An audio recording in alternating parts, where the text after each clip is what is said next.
Cheesy ramen noodles in 5 easy steps. Tamang-tama para sa mga natatakam at ayan na nga, napakasarap naman talaga na itong cheesy ramen noodles na to. Umpisahan natin sa pagpapakulo ng tubig.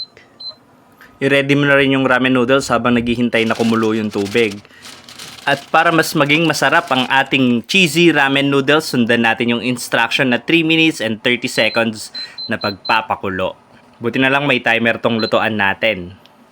Huwag nyo din kakalimutang ihalo-halo yung noodles para pantay-pantay ang pagkakaluto. At eto na nga, kapag i-drain nyo yung noodles, magtira kayo ng konting tubig. Kasi pag walang tubig yan naman natira, magiging dry lang yung noodles nyo. At ilagay na rin natin tong cheese powder soup na to. Ito talaga yung nagbibigay ng lasa at medyo maanghang din ng konti ito pero masarap naman talaga. Yan, itaktak mo na lahat, ibudbud mo na lahat para mas malasa. At ayan na nga, haluin mo ng haluin. Yan, nakikita nyo may konting tubig talaga para hindi masyadong dry yung noodles natin. Make sure talaga na haluin nyo ng mabuti kasi medyo mahirap tunawin tong cheese powder kung walang tubig. Pero napansin ko dapat pala mas madami pang tubig. Sabi kasi sa instruction, 3 tablespoon lang.